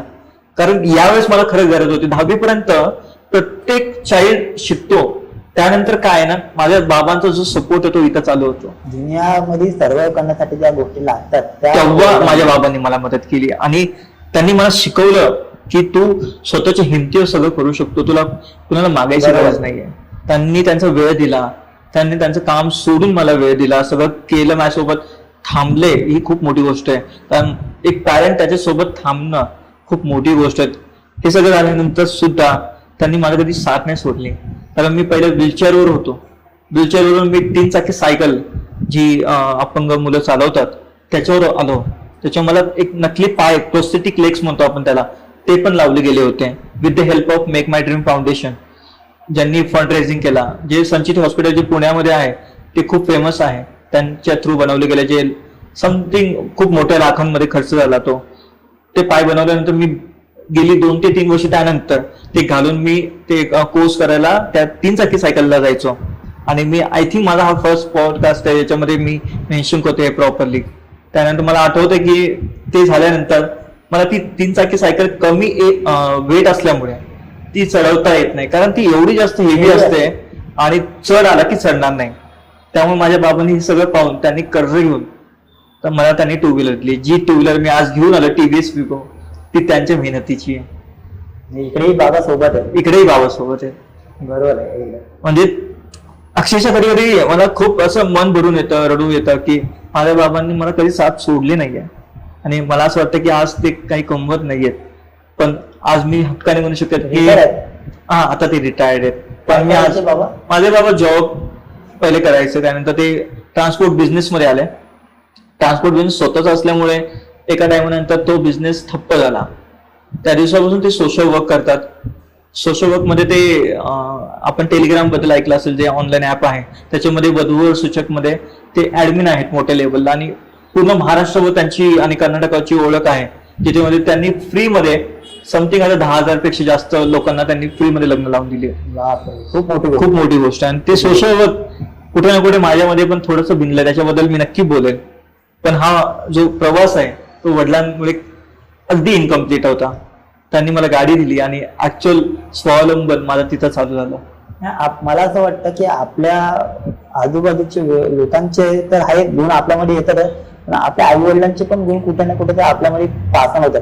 मग भले ते अग्रेसिव्ह असतील तर आपल्यामध्ये पण अग्रेसिव्हनेस कुठे ना कुठे तो कुठे जाणार नाही. तुमच्या वडिलांचा जो नेचर होता की एक प्रकारे सोशल वर्कर, एक प्रकारे समाजामध्ये काहीतरी देण्याची वृत्ती ही मी तुमच्यामध्ये पण बघितली. तुम्ही पण सोशल वर्क करता, की तुम्ही पण ब्लॉगिंग बोलतात ना त्याला, ब्लॉगिंग करता, बाहेर जाता आणि लोकांना मदत करण्याचा प्रयत्न करता. तुमचा एक व्हिडिओ बघितलेला ऊसाचा रसवाल्यांना पण मदत करण्यासाठी केलेला, तर तो इकडे जाणवला मला तुमच्या बाबा थ्रू आहे. अगदी बरोबर. माझे बाबा बोलके आहेत तर मी पण बोलकाच आहे. तो पास ऑन होतो. अगदी बरोबर आहे. म्हणजे बाबांनंतर तुमच्या आयुष्यात ऍज अ भाऊ म्हणून किंवा फॅमिलीमध्ये अजून कोण मेंबर असतात, कझिन किंवा काय, त्यांनी तुम्हाला ग्रो करायला मदत केली? कारण का आपल्या फॅमिलीचा सपोर्ट पडतो, आपला मित्र, आणि ह्या लोकांशिवाय आपण इनकम्प्लीट आहे. मला असं वाटतं की ही लोक नसतील ना तर ते आपली एक सक्सेस आपल्याला मोठं करून जाते. पण एक सक्सेस पूर्ण होण्यामागे कुठे ना कुठेतरी 1% कुठेतरी आपली फॅमिली कारणीभूत असते. खूप मोठा रोल असेल तरी ते मित्र पर्यंत असणार. खूप मोठा रोल त्यांचा असतो फॅमिलीचा. फ्रेंड्स खूप नंतर येतात असं मला वाटतं, कारण ज्या बॅकग्राऊंड मधून मी येतो तिथे फ्रेंड्सचा रोल थोडा कमी आहे, कारण तिथे पॅरेंट्सचा रोल थोडा जास्त आहे किंवा माझ्या फॅमिलीचा जास्त आहे. मी जसं म्हणालो की मला एक मोठा भाऊ आणि एक लहान भाऊ आहे. माझा मोठा भाऊ नेहमीच मला खूप काळजी घेण्यासारखा होता, कारण मी 10वी पर्यंत जोपर्यंत होतो तेव्हापर्यंत त्याचा रोल तेवढा नव्हता. पण जेव्हा मी 10वी पास आउट केली तेव्हा माझ्या बाबांसोबत त्यांनी पण खूप मला मदत केली. जेव्हा मला कुठे जायचं असेल, कुठे काय करायचं असेल तेव्हा तो मला घेऊन जायचा. कारण तो तोपर्यंत गाडी शिकला होता, तो माझ्या 2 वर्षांनी मोठा होता. तेव्हा बाबांना जमलं नाही तेव्हा तो मला घेऊन जायचा, तो करून करायचा. कुठे काही असं, म्हणजे मी पुण्यात किंवा अशा मोठ्या सिटीमध्ये पहिल्यांदा आला तो बरं मला आठवत आहे की तो नेहमी मला असं छानपणी खायला घेऊन जायचा. खूप मस्तपैकी मला असं लहान मुलासारखं, लहान भावासारखं खूप छान प्रेम करतो, आजही करतो तो, आणि करायचा त्यावेळेस. म्हणजे तो सपोर्ट खूप महत्वाचा. माझा लहान भाऊ सुद्धा खूप गोड आहे, म्हणजे तो भले माझ्याकडून 2 वर्षांनी अजून लहान आहे, पण तो दिसायला माझ्यापेक्षा आत्ताच्या वयाने खूप मोठा वाटतो आणि खूप जास्त ते मॅच्युअर्ड आहेत, सगळे व्यवस्थित आहेत, खूप प्रेम करतात आणि त्याप्रमाणे मला हेल्प पण करत असतात इन टर्म्स ऑफ, मी म्हणू शकतो की इमोशनली. बाकी गोष्टींमध्ये तर मी सक्षम आहेच, पण मी म्हणेल की हा जो प्रवास आहे हा मी 12वी पर्यंत मी सांगितला. 12वी करता करता माझ्या बाबांनी मला एक अजून गायडन्स दिला होता की तुला जगासमोर हात पसरवायची गरज नाही पडली पाहिजे आणि त्यासाठी तुला काम करणं पण गरजेचं आहे. जिथे मी शिकत होतो कम्प्युटर कोर्सेस, तिथल्या एका सरांनी मला ऍक्च्युली सांगितलं की आकाश, मी तुला खूप टाइम पासून बघतोय आणि तुझ्यामध्ये तो पोटेन्शियल आहे आणि मी असं तुझ्या बाबांकडून ऐकलं की तुला जॉबची गरज आहे, तू माझ्याकडे काम करशील का. हे बोलायलाही खूप मोठे पण लागतं, खरंच मोठे पण लागतो की मी कोणाला तरी देतोय. कारण का काम देणारी व्यक्ती हा स्वतःचा फायदा पहिले बघते, कारण ती पैसे देत असते. एक्झॅक्टली.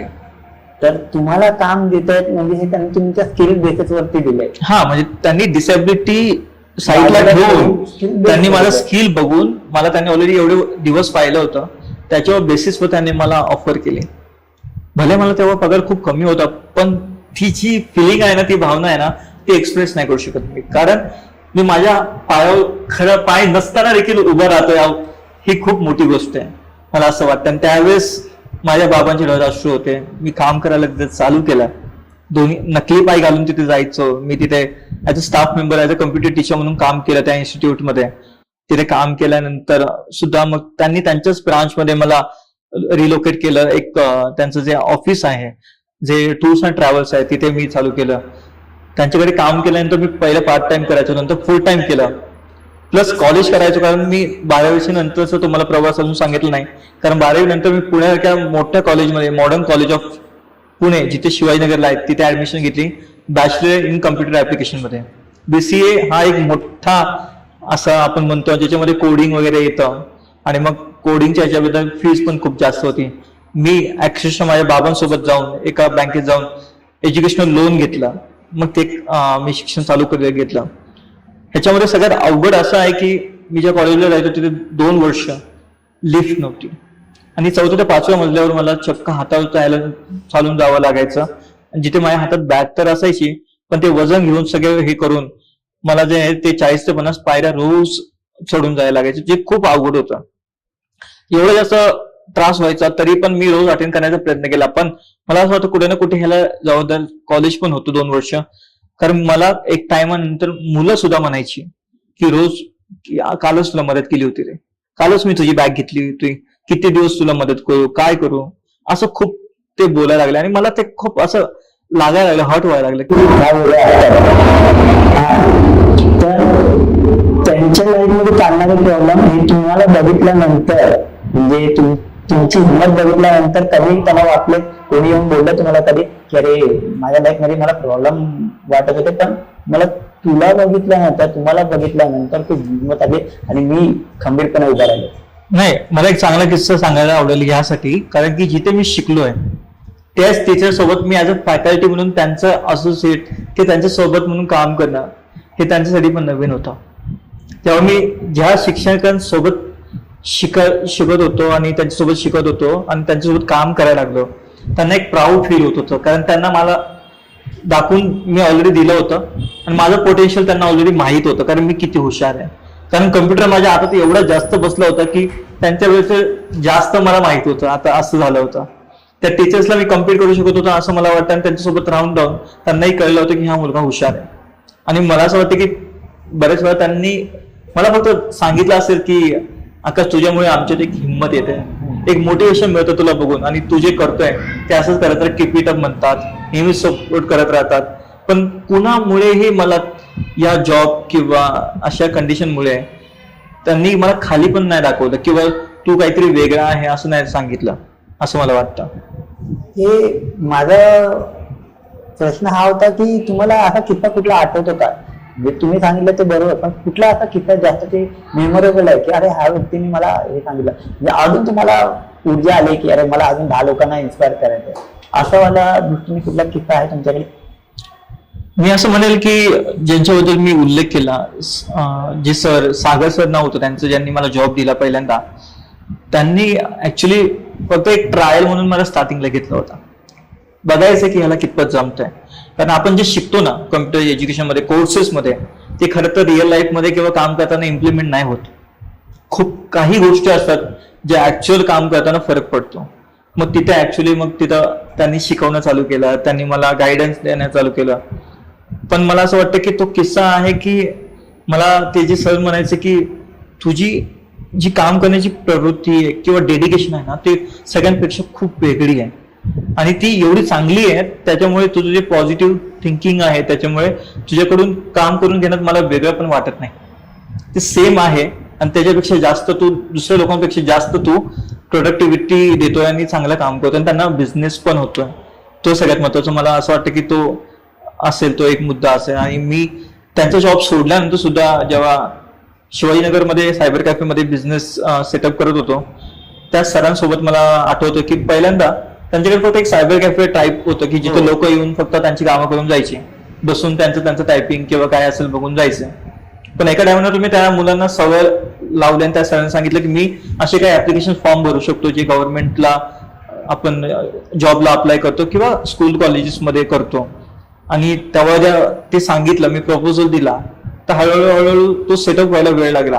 पण ज्या दिवशी लोक माझ्यापर्यंत येऊन फक्त फॉर्म भरून जायचे आणि त्यांना जमायचं नाही, तेव्हा जी किंमत असते ती खूप वेगळ्या प्रकारची असते. आणि त्या सरांनी माझं पोटेन्शियल ओळखलं किंवा मला त्यासोबत कोलॅबरेट करता आलं, त्यांच्यासोबत काम करता आलं, ती खूप त्यांनी मला तेव्हा वाहवा दिली होती. ती खूप मोठी गोष्ट आहे. तुम्हाला अजून त्याच्यातून ऊर्जा भेटली, ह्याच्यापेक्षा बेटर करायचं की मला ह्याच्यापेक्षा वेगळं काहीतरी करायचं. तर तुमचा तो ग्राफ झाल्यानंतर जॉबचा झाला, तर आपण जॉबचा झाल्यानंतर तुमच्या लाईफ मध्ये असा एक फेम वाला फेज कधी आला की तुम्हाला कळलं की आता मी जॉब करतोच आहे पण मला आता हे कंटिन्यू करायचंय, आता आपण जे करतोय ते कंटिन्यू करायचंय, फेज कधी आला? मला असं वाटतं की जसं आपण मी म्हणालो की लहानपणापासून असं फेमची सवय लागल्यासारखी आहे. मी जेव्हा 1ली ते 4थी पर्यंत किंवा 10वी पर्यंत ज्या हॉस्टेलमध्ये मी त्याच्याबद्दल बोललो, त्याच फेज मध्ये मी बऱ्याचशा गोष्टी केल्या. तर ते मी डिस्कस आपण करतोय म्हणून मी वन बाय वन सांगतोय. सगळ्यात पहिली गोष्ट म्हणजे खूप लहान असतानाच आमचे एक म्युझिक टीचर होते, त्यांनी माझ्यातलं पोटेन्शियल ओळखलं आणि त्यांनी विचार केला की ह्याला पहिला आपण गाणं गायला शिकवायचा प्रयत्न करू. आणि फॉर्च्युनेटली एवढं चांगलं झालं की मला गाणं गायला थोडं चांगलं यायला लागलं. आणि मी आवाज ऐकलाय, हा म्हणजे गाणं इंस्टावरती तुमची ती रिव्ह्यू बघितली, काय आवाज आहे, थँक्यू. टॅलेंट भरलेला आहे, टॅलेंट, डान्स येतो, कविता लिहिता येते, गाणं गाता येते, आता ऍक्टिंग ही येईल. ऍक्टिंग बद्दल पण मी बोलणार आहे, ऍक्च्युली त्याच्यावर येणार आहे. पण मुद्दा असा आहे की जेव्हा मी हे सगळं करत होतो तेव्हा गाणं शिकायला मी ऍक्च्युअली चालू केलं क्लासिकल प्रॉपरली. आणि तिथे मी 1 ते 4 एक्झाम जे क्लासिकलचे असतात ते पूर्ण पास केलेले आहेत, ज्या खूप अवघड असतात. पहिल्या 4 एक्झाम तर दिल्या. त्यासोबतच मी जेव्हा 4थी ते 5वीला असताना देखील मला मंगल पांडे हा जो रोल असतो त्या ऍक्टिंगच्या स्किलसाठी मला ऑफर केलं गेलं त्यांच्याचकडून. पण माझ्यासाठी थोडस भीतीदायक होतं की अरे मी ते पेलू शकेल का. ते असं एक कॅरेक्टर आहे जे खूप मोठ्या लेवलला पाहिलं जातं आणि त्याची तुलना आपण अशी नाही करू शकत, कारण त्यांच्यामुळे आज आपल्याला स्वातंत्र्य मिळालंय आणि त्याला निभावणं खूप मोठी गोष्ट आहे. आणि जेव्हा मंगल पांडेचा रोल मला दिला गेला तर ती शब्द फेक, ती रचना, ती बॉडी लँग्वेज असणं खूप महत्वाचं होतं. त्यांनी ट्रायल बेसिसला पहिलं मला काही सेंटेन्स दिले आणि सांगितलं. या वेळेस मी ते बोललो तेव्हा ते म्हणजे तूच आमचा मंगल पांडे. तो डायलॉग तुम्हाला आठवतं काय होतं तुम्ही? मला आता एक्झॅक्ट डायलॉग आठवत नाहीये, पण मी फक्त एवढंच म्हणू शकतो की खूप लहान होतो मला. आणि त्यावेळेस अंदाजे मला असं वाटतंय ना मी 10 ते 12 वर्षाचा असेल, तेव्हा खूप लहान होतो. त्यावेळेस मला ते ऑफर केलं गेलं होतं. जेव्हा त्यांनी ते ऑफर केलं आणि तेव्हा एक पेहरा होता आमचा की पहिलं म्हणजे मंगल पांडे होते ते इंग्रजांकडे कामाला होते, तुम्हाला आठवत असेल तर. त्यांचा जो रेड आणि व्हाईट कलरचा जो पोस्चर आहे तो युनिफॉर्म होता. एक मोठ्या मिशा असणं मंगल पांडेंचा त्यांचा एक रुबाब होता. आणि ते बाल्ड म्हणजे टक्कल असं एक व्यवस्थित मला लावलं गेलं होतं. आणि माझी जरी हाईट कमी तरी मला एक मोठी अशी बंदूक दिली गेली होती जेणेकरून मी फायर करणार होतो आणि ती मला पेलवत होती, एवढी मोठी होती. ते मला दिलं गेलं फायनली. तो मंगळगणेशचा रोल दिला गेला होता. आणि नाट्यशाळा एक आमच्याकडे अशी आहे की जी ऍक्टिंगच्या स्किल्सला डेव्हलप करते. तर आम्हाला मग त्यासाठी उदयपूर राजस्थानमध्ये इन्व्हाइट आलं, ते पण राज्यपालाकडून, की तुम्ही आमच्याकडे करता का ते. तर आम्ही ते जे प्ले आहे किंवा थिएटर आहे ते राजस्थान उदयपूरला जाऊन केलं. आणि उदयपूरमध्ये जेव्हा गेलो तिथे राज्यपालाच्या हस्ते त्यांनी स्वतःहून मला म्हणाले की मंगल पांडेचा रोल तुमच्याशिवाय कोणी करू शकत नाही. अरे वा, तिकडे ते अप्रिसिएशन मिळालं, राईट. आणि त्या वयात मला जेव्हा मी महाराष्ट्रामध्ये आलो तेव्हा महाराष्ट्रात नाट्यशाळा गौरव पुरस्कार जो असतो, अवॉर्ड असतो, तो भल्या भल्यांना त्यांचं वय गेल्यानंतर सुद्धा मिळत नाही. त्यांनी तो अवॉर्ड मला त्यावेळेस कमी एज मध्ये मला ऑफर केला, जो स्टेट लेवलला दिला जातो. म्हणजे तुम्ही बघाल तर मी सिंगिंग बद्दल सांगितलं, सिंगिंग सोबत मी ऍक्टिंगचं सांगितलं, थिएटर केलं. सिंगिंगचं जे आहे, मी जे 4 एक्झाम केलं त्याच्यामध्ये सुद्धा मी डिस्ट्रिक्ट लेवलला गायलेलं आहे, सेमी क्लासिकल आणि क्लासिकल दोन्ही पण. हे 2 झालं. त्यासोबत मी डान्स, जे मी आता तुम्ही ज्यासाठी मी फेमस आहे एवढा, तो तिथेच शिकलोय. आणि प्लस मी ड्रॉइंग मध्येही चांगलो होतो. ड्रॉइंग म्हणजे मी अक्षरशः डिस्ट्रिक्ट लेवलला ड्रॉइंग पण चांगलं बऱ्यापैकी केलंय. म्हणजे तुम्ही ड्रॉइंगचे मास्टर आहात, तुमच्यासमोर मी काय बोलणार, पण मला थोडंफार ड्रॉइंग जमतं. मला हे दिसते की तुमच्यामध्ये कला भरून भरून आहे. म्हणजे कलेचा एकच गुण नाही, कलेचे सगळे अंग तुमच्यामध्ये भरलेले आहेत. खूप जण म्हणतात मला की मल्टी टॅलेंटेड असं आहे, पण आणि कला असली पाहिजे, प्रत्येक माणसामध्ये एकतरी कला असली पाहिजे.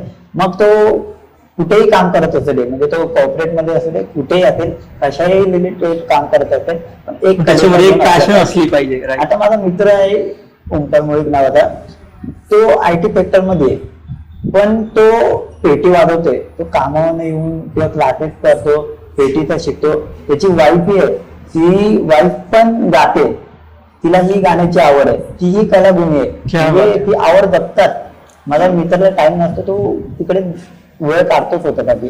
तो भले डेली असं नसेल जमत, पण तो रियाज करायला बसतो. मी कधी कधी फोन करतो त्याला, तो बोलणार मी रियाज करतो, मला ठेवतो आणि त्याचं चालू असतो. क्या बात आहे. म्हणजे हे प्रत्येकाला एक पॅशन आहे, आणि ती पॅशन मला असं वाटतं की आज जे काही मी डान्स करतोय, सिंगिंग करतोय किंवा थिएटर सुद्धा केलंय, त्या थिएटरच्या मुळे 2020 मध्ये पुण्यात शूट झालं. त्या पुण्यात शूट मध्ये रवी जाधव सर, तुम्ही ओळखत असाल, एवढे मोठे डिरेक्टर आहेत. ऋता दुर्गुले जे ऍक्ट्रेस आहे, त्यांची माझी एक फिल्म आली आहे अनन्या, मराठी मूवी, ज्याच्यामध्ये मी काम केलेलं आहे. हो, ऑलरेडी आलेली आहे, ऑलरेडी रिलीज झालेली आहे. थँक्यू. मी त्याच्यामध्ये काम केलेलं आहे, त्याच्यामध्ये मी काम केलेलं आहे अनन्यामध्ये. एक छोटासा रोल आहे, पण तुम्ही नक्कीच पहा. एक ओम नक्की आवडेल. आणि मला लिटरली आवडलं ऐकून की युट्यूब, इंस्टाग्राम, आज मूवी इथपर्यंत पोहोचलेला. अशीच तुम्हाला ग्रोथ भेटावी हीच आमची प्रार्थना आहे. असा जो आहे तो प्रवास चालू झाला. या सगळ्या प्रवासामध्ये सगळ्यात महत्वाचं, सगळ्यात म्हटलं जातं इंग्लिशमध्ये एक फ्रेज आहे, last but not the list. बरोबर. द थिंग इज की माय वाईफ, जिने मला खूप सपोर्ट केलाय, जिचं नाव नेहा आहे, त्याच्यामध्ये एक शॉर्ट स्टोरी सांगेल की 2020 साली लॉकडाऊन पडलं आपल्याकडे. तेव्हा अशी परिस्थिती होती की लोकांकडे जॉब्स नव्हते, कोविड एवढ्या मोठ्या प्रकारे पसरला होता. त्या कंडिशन मध्ये माझं वय झालं होतं लग्नाचं. आणि लग्नाचं वय झालं की मग मुलगी कोण देणार, मुलीबद्दल कसं होणार. पाहिलं गेलं की मुलगी कदाचित आपण कमी डिसेबिलिटी असलेली, विधवा असलेली असं पाहू शकतो का, हे माझ्या आई वडिलांच्या डोक्यात होतं. कारण शेवटी एक ऍक्सेप्टन्स त्या पार्टनरकडून विचार करत होते. एक्झॅक्टली, म्हणजे त्या पार्टनरकडून तसं येणं हे महत्वाचं होतं. फॉर्च्युनेटली माझी, जसं मी मगाशी सांगितलं, माझे वडील पण सोशल वर्कर आहेत, आणि माझी जी प्रोफाईल आहे ती मग त्यांच्यापर्यंत पोहोचल्यानंतर बऱ्याचशा गोष्टी डिस्कस झाल्या. पण मुलीकडून ऍक्सेप्ट होणं ही खूप मोठी गोष्ट होती. कारण जी मुलगी आहे, जिच्याबद्दल आपण बोलतोय, तिला डिसेबिलिटी बिलकुल नाही आहे. जी आपण म्हणतो की शरीराने धडधाकट आहे, मनाने सगळेच प्रॉब्लेम असतात, सगळ्यांनाच डिसेबिलिटी असते मला असं वाटतं, पण शरीराने ती धडधाकट होते. तिने त्यावेळेस मला ऍक्सेप्ट केलं. तिने तिच्या आई वडिलांना, फॅमिलीला, 3 बहिणी मोठ्या आहेत, त्यांना सांगितलं. आणि त्यानंतर मी तिकडे पाहायला गेलो. पाहायला जाताना पण आपण नेहमीच विचार करतो की छानपैकी आपण कपडे घालून जावं. तेव्हा एक पुण्यातला जो मुलगा आहे त्यांनी चांगला ब्लेझर मी छान घालून गेलो होतो आणि तिकडे गेल्यानंतर एक चांगलं राहणीमान असणार, कारण मी पुण्यातला मुलगा आणि ती गावातली मुलगी, एक कॉम्बिनेशन वेगळं होतं तिथं पाहिलं. वेगळी असणार, एक्झॅक्टली. दोघांचे विचारसरणी वेगळी होती. फॉर्च्युनेटली तिची विचारसरणी एवढी प्रगल्भ होती, एवढी जास्त सुधारलेली होती की आपल्याला जास्त काही करायची गरज नाही पडली. बघायला गेलो, बघता क्षणी मला आवडली नक्कीच, पण मी विचार केला की उद्या काही प्रॉब्लेम नको, तिला कोणी प्रेशराईज नाही करत आहे का, हे सगळे पॉइंट्स माझ्या ऑलरेडी डोक्यात होते. कारण शेवटी कुठे ना कुठे ऍक्सेप्टन्स तरी येतोय, कुणालाही बरोबर त्रास नाही व्हावा ह्याची आपण काळजी घेतो. आणि एक आपण पाहिलं असेल मुव्हीज मध्ये की एक मुलगा एका मुलीला एका रूम मध्ये घेऊन जातो आणि त्यानंतर त्यांची डिस्कशन होतात आणि मग ते परत येतात, तेव्हा ते एकत्र बोलतात. त्याप्रमाणे केलं गेलं आणि ते केल्यानंतर फायनली मग तिने होकार दिला. सगळं विचारलं मी आणि त्यानंतर आम्ही एक 15-20 दिवसात आमचं लग्न झालं होतं. मी बघितलंय त्यांचा फोटो तुमच्या रील मध्ये, व्हिडिओ मध्ये, खूप गोड जोडी वाटते तुमची. थँक्यू. त्यांनी जे मन ठेवलं ते खूप मोठी गोष्ट आहे. त्याला काही म्हणजे शब्दच नाही की साथ देणं काय असतं हे त्यांनी दाखवलं. तर काही असू दे, माणूस साथ देतो. माझ्या वाईफ आणि नेहाबद्दल एवढंच म्हणेल की आज लग्न झाल्यानंतर सुद्धा एवढी वर्ष झाली, आमच्या 3-3.5 वर्ष झालेत, पण कधीही तिला लाज नाही वाटली. आम्ही नेहमी सोबत पार्क्सला जातो, थिएटर्सला जातो, मॉल्सला फिरतो, कुठेही जातो. तिला माझ्या गाडीवर येणं एवढं जास्त आवडतं, माझ्यासोबत फिरणं एवढं चांगलं वाटतं की तिला आजही कधी लाज नाही वाटत की माझ्यापेक्षा यांची कमी हाईट आहे. ती माझ्यासोबत चालेल. तिची हाईट 5-5.5 फूट आहे तिची, माझी हाईट खूप कमी तुम्ही पाहताय, पण तिला कधी लाज नाही वाटत. आणि ती माझ्यासाठी खूप मोठी प्राऊडची गोष्ट, कारण मला असं वाटतं ते प्रेम आहे आमच्या दोघांमधलं, ते आम्हाला बांधून ठेवतं. ते कुठेही हे नाहीये की मी तुझे उपकार केलेत म्हणून तू माझ्यासोबत राहा. ती सगळ्यात मोठी फिलिंग आहे. कदाचित तिच्यामुळे मी म्हणू शकतो की तो सपोर्ट खूप महत्वाचा होता. ते प्रेम खूप आमच्यामधलं खूप चांगलं आहे, तो बॉन्ड खूप चांगला आहे. आणि आज जे काही सोशल मीडियावर आहे, युट्यूब आहे, इंस्टाग्राम आहे, जिथे जिथे मी फेमस आहे तिथे तिथे कुठे ना कुठे आहे माझ्या वाईफचा खूप मोठा हात आहे.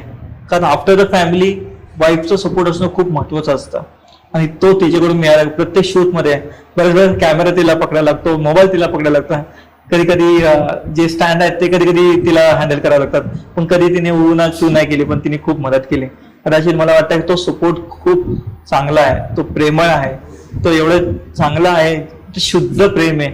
कधी कुठे त्याच्यामध्ये काही प्रॉब्लेम नसला पाहिजे. आणि ही देवाच्या चरणी मीच असते की असंच आमचा जो प्रवास आहे तो चालू राहावा. मला याच्यात एक दिसतंय की असं बोलतात की एक स्त्री पुरुषाच्या आयुष्यातली ब्रिज आहे. ती जर राईट असेल तर ती फार सक्सेस कडे नाही, ती जर रॉंग असेल, तिच्यामध्ये काही तफावत जाणवलं की तिच्यामध्ये काही दुर्गुण जाणवले तर ती माणसाला जेवढा पुढे गेलेलं मागे पण आणू शकते. मी ऑब्झर्व केलं की त्या तुमच्या आयुष्यात आल्यानंतर तुमची ग्रोथ जास्त झाली, मी तुम्हाला मदत व्हायला लागली. मी म्हणू शकतो की ती लक्ष्मी माझ्यासाठी. मी तेच बोलणार होतो की एक स्त्री आयुष्यात राईट आलेली ती लक्ष्मीच असते, तुमच्या आयुष्यातली लक्ष्मी. प्रत्येक जण म्हणतात ना की लग्नाच्या अगोदर किंवा लग्नापर्यंत एखादा पुरुष जेव्हा सक्सेसफुल होतो तुमच्या मागे एक लेडीज असते जी आई असते असं आपण म्हणतो. पण मला असं वाटतं की बरेच जण आहेत, जसं तुम्ही म्हणालात की एक स्त्री म्हणून जरी आई असेल तर पण जी बायको असते ना ती ज्या वेळेने सपोर्ट करते ती खूप मोठ्या लेवलला चांगलं असतं. तर मला तुम्हाला हे विचारायचं आहे की तुमच्याकडे एक मेसेज द्यायचा की तुम्ही सोसायटीला काय सांगाल. आजकाल जे डिप्रेशन वाढलं की त्यांच्याकडे एवढेसे प्रॉब्लेम्स असतात, ते डिप्रेशन मध्ये जातात आणि ती काय मुद्दाम कोणाला डिप्रेशन मध्ये जायला आवडणार नाही. डिप्रेशन अशी फेज आहे की माणसाला पॉझिटिव्ह माणसाला पण निगेटिव्ह करेल आणि कुठल्या माणसाला आवडेल की डिप्रेशन मध्ये जायचंय आणि गोळ्या खायचे हे कुठल्या कोणाला आवडणार. तर तुम्ही लोकांना काय कसं मोटिवेट कराल की. तर मला असं वाटतं की डिप्रेशन हा माझ्या डिक्शनरीमध्ये वर्डच नाहीये. कारण डिप्रेशनच्या पिल्स घेणं, डिप्रेशन या सगळ्या गोष्टी ना खूप वरवरच्या आहेत, खूप जास्त खोलातल्या नाहीयेत. कारण जर मला पाहायला कोणी आहे तर मला असं वाटतं की त्याच्याकडे ते प्रॉब्लेमचा जो सेट आहे ना तो उरलाच नाही पाहिजे. प्रत्येक प्रॉब्लेम मध्ये प्रत्येकाकडे एक डिफरंट सेट ऑफ क्वेश्चन्सचा असतो आणि त्याच्यामध्ये त्यांचा प्रॉब्लेम डील करण्याचा जो असतो तो वेगळा असतो. प्रत्येकाला जो वेगळा प्रॉब्लेम आहे, वेगळ्या सेट ऑफ क्वेश्चन्स आहेत, तर त्याला डील करायला पण त्याला स्वतःला जमला पाहिजे. मला असं वाटतं की प्रत्येकाला जे काही प्रॉब्लेम येत आहेत त्याला जर स्वतःला आपण विश्वास स्वतःवर ठेवायला चालू केला आणि डिप्रेशनच्या नावाखाली स्वतःला त्रास नाही दिला तर डिप्रेशन हा कधी येणारच नाही. आणि मला असं त्यामुळे वाटतं की सोसायटीला सगळ्यांना हा मेसेज द्यायचा आहे की depression is not a word. जेव्हा तुम्ही स्वतःवर स्वतःचा विश्वास ठेवता, सेल्फ बिलीव्ह ठेवता, तेव्हा मला असं वाटतं की तुम्हाला कोणत्याही मोटिवेशनची गरज नाही पडणार, कोणत्या एक्सपिरियन्सची गरज पडणार नाही, डिप्रेशनची बिलकुल नाही पडणार. कारण मला असं वाटतं की मला मोटिवेशनची गरजच नाहीये.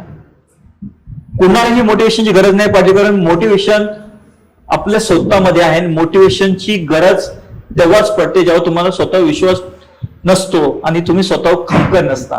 तुम्ही तुमच्या पर्सनॅलिटीवरती काम नसतं केलं, तुम्ही तुमच्या आवडीच्या गोष्टींवरती काम नसतं. मला असं वाटतं त्यापेक्षा आपण स्वतःला एवढं क्वेश्चनाइज करतोय, एवढं स्वतः सेल्फ डाऊट करतोय, त्यामुळे असं मला वाटतं की तुम्ही लवकर डिप्रेशन मध्ये जाताय.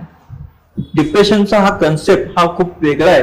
डिप्रेशनच्या गोळ्या घेण्याची का गरज पडते जेव्हा तुम्हाला ऍक्च्युअली जो प्रॉब्लेम येतोय ना तो त्यात तुम्ही खरं काम नाही करत आहे. For example, let's take an example की जेव्हा आपल्याला प्रॉब्लेम येतो, मला एक प्रॉब्लेम येतो, तुम्हाला एक प्रॉब्लेम येतो, त्या प्रॉब्लेम सोबत वेगवेगळ्या प्रकारे कसं तुम्ही डील करताय, दृष्टिकोन कसा आहे, तो दृष्टिकोन आहे ना त्याच्याप्रमाणे मला असं वाटतं की मला जेव्हा एखादा प्रॉब्लेम होतो तेव्हा मी हे विचार करतो की माझ्याकडे दोनच मार्ग आहेत.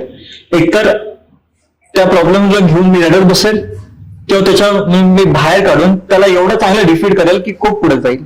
दोनच आहेत ना माझ्याकडे ऑप्शन. जर मी रडत बसतो तर त्या डिप्रेशनच्या शिकार मी पण होऊ शकेल आणि आजूबाजूच्या लोकांना पण मी त्रास देईल. नाहीतर मी एकच काम करेल, मी त्याला एवढं चांगलं डिफीट करेल, एवढे मार्ग शोधून काढेल जेणेकरून मी त्या डिप्रेशनला जाऊन ते सगळे सक्सेसच्या मार्गावर येईल. मला असं वाटतं हे सगळ्यांना एकच लोक अजून इन्स्पायर होतील. लोक इन्स्पायर होण्यापेक्षा तुम्ही स्वतःला तसं डील करायचा एवढं ट्रेन करा की लोकांना तुम्हाला म्हटलंच नाही पाहिजे की तुम्हाला मोटिवेशन इन्स्पिरेशनची गरज आहे. मी कोणताही इन्स्पिरेशन मोटिवेशन नाही, मी एक जनरल लोकांमध्ये मोडतो आणि मला असं वाटतं की तेच आहे जे आपल्याला खूप पुढे घेऊन जाऊ शकतं. मला सगळ्यांना एकच सांगायचं की आयुष्यात सगळ्यांना प्रॉब्लेम आहेत, मला पण प्रॉब्लेम आहेत ऍज अ ह्युमन म्हणून. पण मी दोघांना डिसेबिलिटी विथ माझे जे प्रॉब्लेम ते एकत्र घेऊन जेव्हा पुढे जातोय ना तर मला असं वाटतं की जर मी करू शकतो ना तर कोणीही करू शकतं. आणि हेच खूप मोठी गोष्ट की तुम्ही तुमच्यावरती विश्वास ठेवला आणि तेच रिझन आज तुम्ही एवढे पुढे आले. आणि मला खूप चांगलं वाटलं तुमच्याशी बोलून. तुम्ही आज खूप गोष्टी घेऊन निघून जाताना. पण मला अजून एक गोष्ट तुमच्याकडून ऐकायची आहे, तुमचं गाणं. तुम्ही एवढं गाणं सांगितलं तर मला तुमचा आवाज ऐकायचा. आवाजाबद्दल नक्कीच मी गाणं जे करतोय ते क्लासिकल थोडंफार करण्याचा प्रयत्न केलाय. माझं एक खूप आवडतं गाणं आहे जे मी बरेच वेळा गात असतो. सिटी लाईट्स मध्ये तुम्ही गाणं ऐकलं, मुस्कुराने की वजह बाय अरिजित सिंग. माझंही आवडतं गाणं आहे ते. म्हणजे त्याच्यामध्ये लिरिक्स खूप चांगले आहेत म्हणून मी ते गाणं चूज करतो.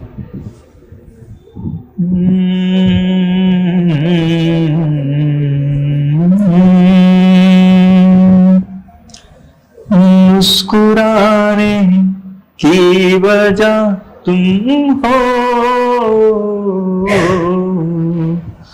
गुनगुनाने की वजह तुम हो, जिया जाए ना जाए ना जाए ना ओए पिया रे, जिया जाए ना जाए ना जाए ना ओए पिया रे, ओरे लम्हे तू कहीं मत जा, हो सके तो उम्र भर थम जा, जिया जाए ना जाए ना जाए ना ओरे पिया रे, जिया जाए ना जाए ना जाए ना ओरे पिया रे, पिया रे, जो मिले उसमें काट लेंगे हम, थोड़ी खुशियाँ थोड़े आंसू बांट लेंगे हम,